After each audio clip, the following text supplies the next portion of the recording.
ব্যর্থতা রয়েছে, আমাদের ব্যর্থতা রয়েছে, কারণ আমরা বিজয়ী শক্তি হয়েও ফ্যাসিবাদের পতনের পরও আমাদের অনিরাপদ থাকতে হচ্ছে, আমাদের হাদিকে হারাতে হচ্ছে। সব মিলে মানুষের মধ্যে শোকের ছায়া ছিল, আবার বিচারের দাবি, প্রতিবাদ এগুলিও ছিল।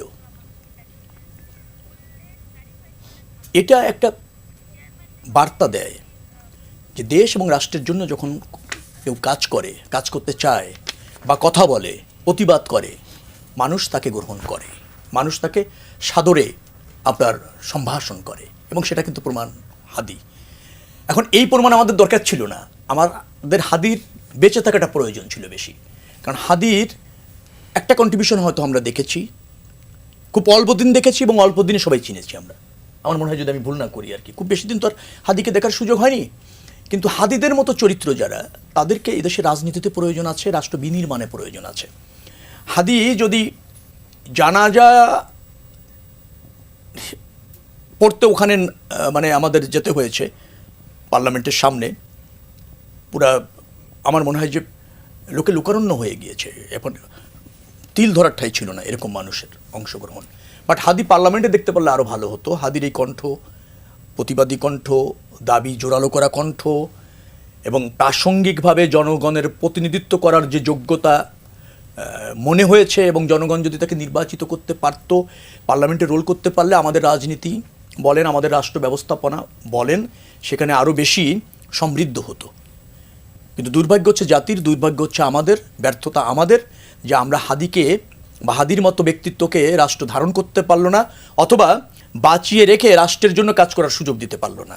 সেই পতিত ফ্যাসিবাদী শক্তি, অথবা ধরেন যারা বাংলাদেশের অগ্রগতি চায় না, নতুন বাংলাদেশ বিনির্মাণ হোক, তাতে যাদের স্বার্থ ব্যাঘাত ঘটে, অথবা সেখানে যারা ব্যত্যয় ঘটাতে চায়, তাদেরই এক ধরনের বিজয়। কিন্তু মনে রাখা দরকার, এ বিজয় এদেশের মানুষ গ্রহণ করবে না।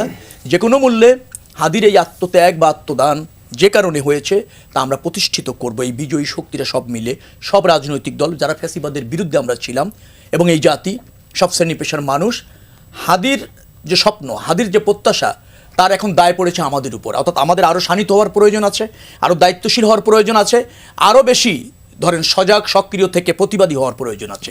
সেটা আমরা যদি উপলব্ধি করতে পারি, নিশ্চয়ই হাদির আত্মত্যাগ দেশের জন্য কাজে লাগবে, দেশের জন্য কাজে লাগবে। ফুয়াদ ভাই, আপনিও ছিলেন আজকে জানা যায় তো, এই হাদি নিয়ে আসলে বেশ কয়েকদিন ধরে আমরা আলোচনা করছি। হাদির নানা বক্তব্যই আসলে সোশ্যাল মিডিয়ায় ঘুরছে। সেখানে তার একটা বক্তব্য ছিল এরকমের যে জান দেবো তবু জুলাই দেব না। আসলে উনি তো জানটাই দিয়ে গেলেন আমাদের জন্য। এই যে জুলাইটা যে উনি দেবেন না, সেই জুলাইয়ের স্পিরিটটাকে ধারণ করার দায়িত্ব এখন দেশের সবারই, বিশেষ করে রাজনীতিবিদদের। রাজনীতিবিদরা কি আসলে হাদির সেই স্বপ্নকে ধরে রাখতে পারবে? ধন্যবাদ। সম্ভাবনা কম, কারণ হচ্ছে যে গত 15-16 মাসের আমাদের রাজনীতিবিদদের আমলনামা খতিয়ান দেখলে মনে হচ্ছে না যে আসলে আমরা সবাই সেটা ধরে রাখতে পারছি। বরং ক্ষমতায় যাওয়াটা, ক্ষমতার শেয়ার, কার কেকের পিসটা কত বড় হইতে পারে, সেগুলো নিয়ে আমরা আসলে প্রচণ্ড রকম ব্যস্ত হয়ে গেছি। এবং তার মধ্যে আছে আমাদের সবার নিজস্ব ব্যক্তিগত চাওয়া পাওয়া, ক্ষমতা, টাকা পয়সা, লেনদেন, ঠিকাদারি, এগুলোর সুযোগ সুবিধার বিষয় আছে।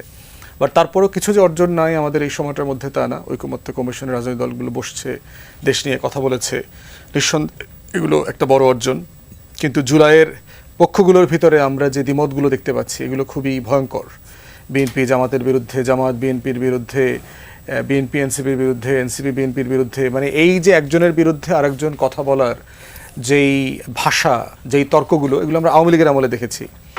আমরা চাচ্ছিলাম যে জুলাই সনদকে কেন্দ্র করে রাজনৈতিক দলগুলো তর্কটা করুক, যে আসলে আমার রাষ্ট্র বিনির্মাণের প্রস্তাবনা এইটা। অন্য দল বলুক যে আমি বিএনপির সাথে এখানে একমত না, কারণ এখানে বেটার প্রস্তাবনা আমার আছে। তো সেই তর্কগুলো না দেখে যেটা দেখতে পাচ্ছি যে 71-এর ফ্রেমে তর্ক হচ্ছে, আননেসেসারি পুরাতন আমলের দুর্নীতির গল্প টেনে আনা হচ্ছে। এখন এই প্রশ্নগুলো করে কি আসলে ফিউচারে আমরা যেতে পারবো?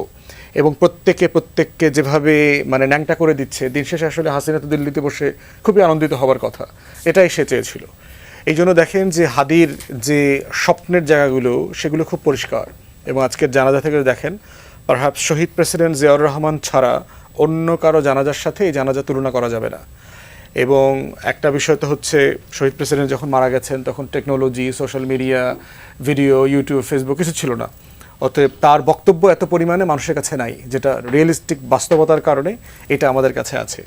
তো সেই জায়গাতে এটা একটা ঐতিহাসিক ঘটনা, এবং দুজনের ভিতরে দেখেন যে কি মিল। শহীদ প্রেসিডেন্ট কেন বাংলাদেশের ইতিহাসের সবচেয়ে সফল রাষ্ট্রপতি? কারণ তিনি দিল্লির আধিপত্যবাদের বিরুদ্ধে বাংলাদেশ এবং বাংলাদেশিদের সম্মান মর্যাদার কথা বলে দাঁড়িয়েছিলেন। যখন বাংলাদেশের সাথে শেখ মুজিব, আওয়ামী লীগ মৈত্রী চুক্তির নামে ভারতকে দেশ বিক্রি করে দেওয়ার জন্য চেষ্টা করছে, তখন জিয়াউর রহমান এসে জাতিসংঘে ভারতের বিরুদ্ধে অভিযোগ দিয়েছেন যে আমাকে পানির ন্যায্য হিস্সা বুঝাই দিতে হবে, এবং ভারত বাধ্য হয়েছে গঙ্গা ট্রিটি করবার জন্য তার আমলে। অতএব সেই যে মর্যাদার জায়গা, দিল্লির আধিপত্যবাদের জায়গাতে বাংলাদেশ রাষ্ট্রটাকে বিনির্মাণ করবার যে লড়াই শহীদ প্রেসিডেন্ট শুরু করেছিলেন, যেটা তার দল অনেকাংশে এখন ধারণ করে না, গত বহু বছরে তারা ক্ষমতায় থেকেও ধারণ করে নাই। তো সেই জায়গাতে হাদির সাথে তাদের অসম্ভব রকমের মিল। এবং দেখেন শহীদ প্রেসিডেন্ট কয়দিন ক্ষমতায় ছিলেন? 3 বছর, 3.5 বছর। কিন্তু এই 3.5 বছরে তিনি বাংলাদেশটাকে এত আপ্লুত করেছিলেন, এতটা ধাক্কা দিয়েছিলেন, নাড়া দিয়েছিলেন, যে সেই রাজনীতিটাই এখন পর্যন্ত জাতীয়তাবাদী বলয়ের একমাত্র রাজনীতির জায়গা। আমরা যারা বড় মোটা দাগে বিএনপি করি না, কিন্তু যে রাজনীতিটা আমরা করি, আসলে তো আমরা শহীদ জিয়ার বড় ফ্রেমের মোটা ক্যানভাসের পলিটিক্সটা করতেছি। দিল্লির আধিপত্যবাদের বিরুদ্ধে রাজনীতি, পলিসি বেস পলিটিক্স, জনগণের সমস্যা সমাধান করবার রাজনীতি, বাংলাদেশের ন্যায্যতার প্রশ্ন, মর্যাদার প্রশ্ন নিয়ে রাজনীতি করা, সেটা করছি। এবং দেখেন হাদির শব্দগুলো দেখেন, শহীদ জিয়া যা যা করে গেছেন আপনি দেখবেন তার সাথে আজাদির প্রশ্ন, দিল্লির প্রশ্ন, আধিপত্যবাদের প্রশ্ন, বাংলাদেশের স্বাধীনতা সার্বভৌমত্বের প্রশ্ন, মর্যাদার প্রশ্ন, জাতীয় স্বার্থের প্রশ্ন, প্রত্যেকটা জায়গাতে দেখবেন এই জায়গাগুলো রয়ে গেছে। অতএব সেই জায়গাতে আমরা বোধ করছি যে শহীদ জিয়ার কাজগুলো যেভাবে অপূর্ণাঙ্গ রয়ে গেছে, হাদিরও কাজগুলো অপূর্ণাঙ্গ রয়ে গেছে।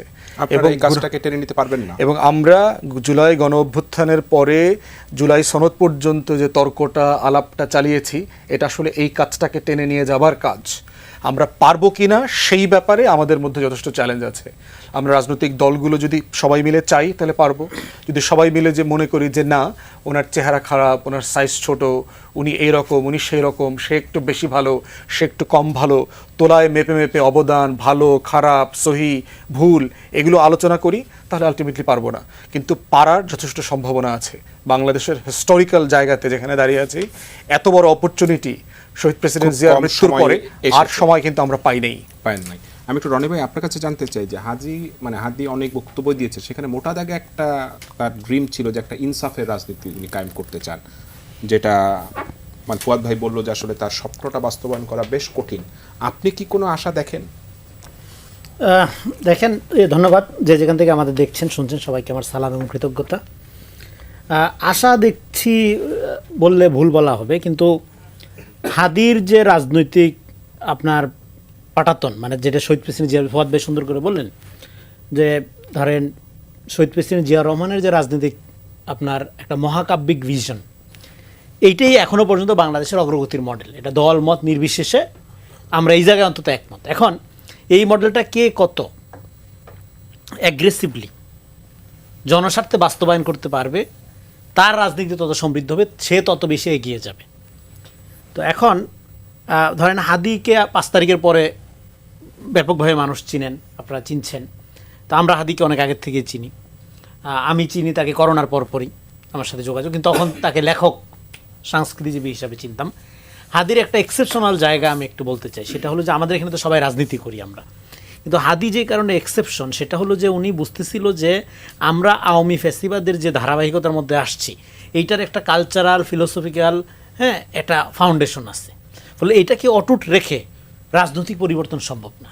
এই জন্য হাদি কিন্তু সাংস্কৃতিক পরিবর্তনের একজন কর্মী হিসেবে নিজের কাজ শুরু করলেন। এবং এই গণঅভ্যুত্থানের একটা অন্যতম চরিত্র এটা ডেফিনেটলি এই গণঅভ্যুত্থানে সম্মিলিত জাতীয় ফেনোমেনা, কিন্তু এই গণঅভ্যুত্থানের সম্মুখ সারের যে ছাত্র জনতা, তরুণ, তারা কিন্তু তাদের ক্ষুদ্র সামর্থ্যে মধ্যে অনেক দিন থেকেই এক ধরনের সাংস্কৃতিক দার্শনিক বোঝাপড়ার মধ্যে নিজেদের লিপ্ত রেখেছে। যে বোঝাপড়ার মধ্যে যার যার মতো করে লিপ্ত রেখেছে, আবার কেউ সংঘবদ্ধভাবে রেখেছে। হাদিও তার একটা অংশ। আমরা দীর্ঘদিন ধরে আমরা কিন্তু বুঝতেছিলাম যে এখানে যে ধরনের পলিটিক্স করা হচ্ছে, এটার মধ্য দিয়ে শেখ হাসিনার পতন তো দূরের কথা, শেখ হাসিনার শক্তিশালী ছাড়া আর কিছু করা হবে না। কারণ ফ্যাসিবাদের বিরুদ্ধে যে রাজনীতিটা, সেটা গণঅভ্যুত্থানের রাজনীতি, সেটা জনগণকে ঐক্যবদ্ধ করার যে রাজনীতিটা, সেই রাজনীতিটা বারবার ফেল হচ্ছিল।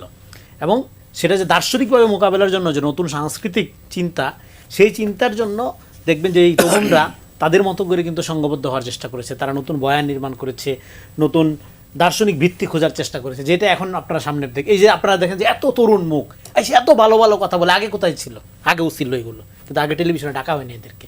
মায়ের পেট থেকে ফইরাই এরা সুন্দর সুন্দর কথা বলা শুরু করেনি। হ্যাঁ, এরা সুন্দর সুন্দর কথা বলার প্র্যাকটিসটা স্টুডেন্ট লাইফের শুরুর থেকে কইরে আসতেছে, এই কারণে এই গণ অভ্যুত্থানটা সম্ভব হয়েছে। এটা হঠাৎ করে একদিন আবেগ হয়েছে মানুষের। 15-16 বছর ধরে বিটায় মারছে বিএনপি জামাত, কই আবেগ তো উস্কায় ওঠে নাই। 5 তারিখে কেন উঠলো?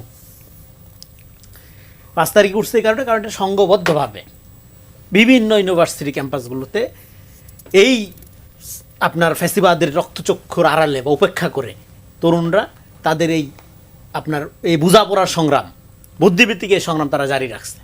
হ্যাঁ, এই সংগ্রাম আমরা অনেক দিন ধরে, আমরা তো ওপেনলি লেখা, আওয়ামী লীগের আমলে আমরা ওপেনলি লেখালেখি করছি, কথা বলছি, হ্যাঁ, সবসময় আতঙ্কে থাকতাম। তো যাই হোক, ফলে হাদির এক্সেপশনালিটি হলো, হাদি এই জিনিসটা রাজনৈতিক কর্মসূচির পূর্ব কর্মসূচি আকারে, এইটা আমরা আওয়ামী ফ্যাসিবাদকে কী বলতাম? আমরা সাংস্কৃতিক ফ্যাসিবাদ বলতাম। হ্যাঁ, আমরা বলতাম অ্যাট দ্য সেম টাইম এটা একটা সাংস্কৃতিক ফ্যাসিবাদের উপর ভর করে এটা আসছে, যে কারণে দেখবেন যে আওয়ামী লীগ পালায় যাওয়ার পরে কবি, সাহিত্যিক, শিল্পী, বুদ্ধিজীবীদেরও পালায় যেতে হয়েছে একটা বড় অংশের, যেগুলো আগে আপনার টকশো মাথায় রাখতো। তার মানে এই যে ধারাটা, এই যে সাংস্কৃতিক পাটাতনটা তৈরি করা হয়েছিল আওয়ামী লীগকে প্রোটেক্ট করার জন্য, এখান থেকে গণতান্ত্রিক বাংলাদেশে যাত্রার জন্য আপনার গণতান্ত্রিক সংস্কৃতি নির্মাণ করতে হবে। এই গণতান্ত্রিক সংস্কৃতি নির্মাণের এই আর্টসটা হাদির মধ্যে ছিল, এবং এটা আপনার এখন হাদি মারা যাওয়ার কারণে অনেক বেশি অ্যাটেনশন পাচ্ছে। হ্যাঁ, এটা এই কারণে মনে হচ্ছে শুধু হাদির মধ্যে ছিল, শুধু হাদির মধ্যে ছিল না, এটা একটা কমন ফেনোমেনা এই জেনারেশনের প্রত্যেক পোলাপানের মধ্যে ছিল। ফলে এবং এইটার সাথে পরবর্তী শেষ অবস্থায় দেখলো যে এটা শুধু সাংস্কৃতিক কর্মকাণ্ডে থাকলেই হবে না, এটাকে প্র্যাকটিক্যাল ব্যবহারিক রাজনীতিতে একটা রূপান্তর দিতে হবে। এবং সেই ব্যবহারিক রাজনীতির ক্ষেত্রে হাদি বেশিরভাগ সময় আমাকে বই পুস্তকের কথা জিজ্ঞেস করতো, পড়াশোনার ব্যাপারে আলাপ করতো।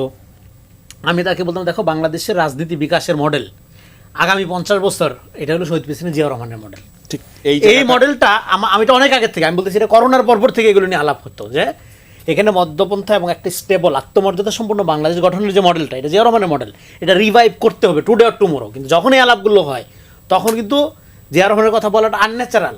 আমি বলতেছি এটা করোনার পরপর 21-22 সালের দিকে। কিন্তু আমরা বলতেছিলাম যে এইটাই মডেল, এটা যে যত তাড়াতাড়ি রিভাইভ করে, নট নেসেসারি বিএনপি। হ্যাঁ, এটা বিএনপি তো ধরেন তার প্রতিষ্ঠিত দলই, কিন্তু আমি বলছি যে যত এগ্রেসিভলি এই মডেলটাকে আত্মস্থ করবে সে রাজনীতিতে আগায় যাবে। এই কথাটাই হয়তো আমি শেষ করে দিই, এই কথাটাই হয়তো হাদিকে কনভিন্স করছে, বা হাদি নিজের মতো করে পড়াশোনা করে, আমি বলতেছি না যে আমাদের কথাই সে কনভিন্স হয়েছে, তার নিজের আন্ডারস্ট্যান্ডিংয়ে এইটাই হয়তো তাকে কনভিন্স করছে, যে এই কারণেই সে কিন্তু দেখবেন যে এই যে আপনার ফজরের সময় চলে যাওয়া, তারপরে হাঁটতে চলে যাওয়া, পার্কে যে মানুষজন হাঁট যাচ্ছে কথা বলা, এবং খুব সাধারণভাবে ভ্যান রিক্সা গাড়িতে করে প্রচারণা চালানো, রাজনীতিটা জনবান্ধব করা, ক্ষমতার সাথে জনগণের আসলে সে চেষ্টা করছে। জনগণের সম্পর্ক স্থাপনের যে রাজনীতি, এই রাজনীতির সাথে আপনার কাছে জানতে চাই, এটা একটা পয়েন্টটা বলতে হবে, এই যে আমাদের যে রাজনীতিটা সেটা হলো ক্ষমতার রাজনীতি, আর এখানে হাদির যে রাজনীতিটা সেটা হলো জনগণকে রাজনৈতিকভাবে প্রশিক্ষিত করা। আমি একটু সাইফ আপনার কাছে জানতে চাই যে হাদির একটা করুণ মৃত্যুই আসলে হলো, কিন্তু মৃত্যুর পরে অনেক ভালোবাসা আসলে উনি পেলেন এনসিপির বাইরে থেকে একজন ছাত্র নেতা, ইনকিলাব মঞ্চ বলতেই কিন্তু আমরা আসলে হাদিকেই বুঝতাম। আসলে একজন রাজনীতিবিদের এত বড় একটা অর্জনটা আসলে কিভাবে সম্ভব হলো? ধন্যবাদ আপনাকে, আমার বিজ্ঞ সমালোচক এবং যারা টিভির পর্দায় দেখছেন তাদেরকে শুভেচ্ছা জানাচ্ছি। আজকে তো আসলে আমাদের জন্য বেশ কঠিন একটা দিন ছিল, এবং আমাদের দীর্ঘদিনের সহযোদ্ধা শরীফ ওসমান হাদি ভাইয়ের আজকে দাফন সম্পন্ন হলো। এবং আপনি দেখেছেন যে আসলে জানাজাতে কাউন্ট করা যাবে না আসলে এত মানুষ, কয়েক লক্ষ মানুষ, এবং প্রত্যেকটা মানুষের চোখে মুখে যেই তার প্রতি ভালোবাসা, সবার চোখে যেই অশ্রু, সেটা আসলে বলে দিচ্ছিল যে আসলে আপনার রাজনীতিবিদ হিসেবে, মানুষ হিসেবে ইম্প্যাক্ট তৈরি করার জন্য আসলে খুব বেশি সময় কিন্তু লাগে না। 1.5 বছরের, আপনি 1.5 বছর বা আপনার কয়েক মাস হলেও আপনার ওই ইম্প্যাক্টটা তৈরি করাটা খুব বেশি কঠিন না। সেই প্রমাণ বা উদাহরণটা আমাদেরকে হাদি দেখিয়ে দিয়ে গেছেন। আমাদের এখানে অনেক এরকম 50-60 বছরের রাজনীতিবিদরা আছেন যাদের মৃত্যু হয়, আসে, অনেক আমরা জানিও না। তো কারণ হচ্ছে তারা সবসময় ক্ষমতার সাথে নেগোসিয়েশন করে, আপোষ করে, অথবা যেই রাইট ট্র্যাকে তাদের কথা বলার দরকার সেটা বলে আসে না। তাদের চিন্তা থাকে যে হ্যাঁ আমার তো আসনটাতেই যেতে হবে, এটার জন্য আমার যা যা নেগোসিয়েশন করা দরকার, আমার টাকার জন্য টাকা দেওয়া দরকার, আমার মাসল পাওয়ার ইউজ করা দরকার। কিন্তু শরীফ ওসমান হাদি কি করেছে, সে যে তার ইলেকশন ক্যাম্পেইনটা ভাই কিছুটা বললো যে সে হচ্ছে ভোরবেলা ওয়েট করে থাকতো, মসজিদের বাইরে একটা ছেলে দাঁড়িয়ে আছে আপনার জন্য, আপনার দেখলেই তো একরকম আলাদা অনুভূতি হবে যে যেই মানুষটা পার্লামেন্ট মেম্বার হিসেবে ইলেকশন করছে সে হচ্ছে যে মসজিদের বাইরে মানে বিনয়ের সাথে অপেক্ষা করছে, আপনার সাথে কথা বলছে, আপনার কথা জানতে চাচ্ছে। এবং পুরা তার যে ইলেকশন ক্যাম্পেইনের প্ল্যানটা সে এরকম রেগুলার বেসিসে প্রত্যেকটা জায়গায় যাচ্ছে। আমাদের বড় বড় নেতারা তো ধরেন যে ওইভাবে যায়ই না, জাস্ট ইলেকশনের আগে হয়তো বা একটু ডোর টু ডোর ক্যাম্পেইন করে, বেশিরভাগ শোডাউন করে যে কত গাড়ি নিয়ে কত বাইক নিয়ে আপনার প্রচার প্রচারণা করে, যে ওগুলো দেখায়। কিন্তু শরীফ ওসমান হাদির এই জায়গাটা ডিফারেন্ট ছিল, এখানে তার একটা মানুষের সাথে একটা কানেক্টিভিটি তৈরি হচ্ছে। এরকম অনেক তরুণ আমরা যারা মুখে বলছি যে নয়া রাজনৈতিক বন্দোবস্ত, সে কিন্তু সেটা করে দেখাচ্ছিল। এবং সেই জায়গায় সেই স্ট্রাকচারের জায়গাটায় সেটা ডিফারেন্সটা সবার সাথে একটা পার্থক্য তৈরি করেছিল। এবং আমাদের রাজনীতিটা কিন্তু শরীফ ওসমান হাদি অনেক বেশি কঠিন করে ফেলেছিল। যারা পুরানো রাজনীতিবিদ যারা আছেন তাদের জন্য তো অবশ্যই ডেফিনেটলি কঠিনই, কিন্তু যারা তরুণরা আমরা আছি আমাদের জন্য অনেক কঠিন হয়ে উঠছিল যে না, আমাদের এর থেকে বেটার বা এরকম ধাঁচেরই আমাদের রাজনীতিটা জনগণকে উপহার দিতে হবে। এবং তার যে বয়ান, তার যে বক্তব্য, ভারতীয় আধিপত্যবাদের বিরুদ্ধে যে তার শক্ত অবস্থান এবং চিন্তার যে লড়াইটা, এটা আসলে অনেককে নাড়িয়ে দিয়েছিল। আবার মানুষের যে ভালোবাসাটা পাচ্ছিল এটার কারণে। কারণ আপনি দেখেন যে শরীফ ওসমান হাদির চিন্তার জায়গাটা বা তার যে আদর্শিক ফাইটটা ছিল, তার আগে কিন্তু মানে একটা ছদ্মনামে হচ্ছে যে তিনি হচ্ছে কবিতা লিখতেন। তো সেই জায়গা থেকে সে একজন লেখক ছিলেন। এবং ৫ তারিখের পরবর্তীতে সময়ে তার হচ্ছে এই কালচারাল ফাইটের জায়গা থেকে সে রাজনৈতিক ব্যক্তিত্ব হয়ে উঠলেন এবং সে কিন্তু সেই পর্যায়ক্রমে আগাচ্ছিল।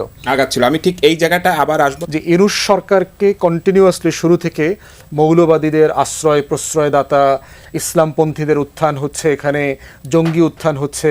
যেহেতু আওয়ামী লীগ জাতীয় পার্টির মতো সেকুলার পলিটিক্যাল ফোর্স এখানে নাই, ওনার থাকা অবস্থায় জেল থেকে অনেক জঙ্গি পালাইছে, মামলায় জামিনে বের হয়ে যাচ্ছে, তারা এখানে ঝুঁকি তৈরি করছে। এই বয়ানটা কার বয়ান? এই বয়ানটা হচ্ছে দিল্লি আওয়ামী লীগের গত ১৬-১৭ বছরের বয়ান, যে আওয়ামী লীগের রাজনৈতিক ন্যায্যতা তৈরি করবার বয়ান। এবং সেই বয়ান তৈরি করবার জন্য বেঞ্চমার্ক ইনসিডেন্ট হচ্ছে বাংলাদেশে সেকুলার লিবারেল প্রতিষ্ঠান হিসাবে যারা যারা বেঞ্চমার্ক ইনস্টিটিউশন আছে, প্রথম আলো, ডেইলি স্টার, উদীচি, ছায়ানট, যাদের প্রত্যেকের সাথে আমার আপনার ভিন্নমত থাকতে পারে, কিন্তু সেই প্রতিষ্ঠানগুলোতে তো কখনো গত ১৬ মাসে অ্যাটাক করার চেষ্টা করা হয়নি। তাহলে আজকে কেন নির্বাচনের ২ মাস আগে এটা করবার চেষ্টা করা হয়েছে? হাদির সাথে অথবা হাদির পক্ষের কোন শক্তি বলেছে, পলিটিক্যাল পার্টি কে বলেছে যে প্রথম আলো, ডেইলি স্টার ভেঙে দিতে হবে? কেউ বলে নাই। তাহলে প্রশ্ন হচ্ছে এটা বেনিফিশিয়ারি কারা? বেনিফিশিয়ারি হচ্ছে ওই ডিপ স্টেট যারা হাদিকে খুন করেছে।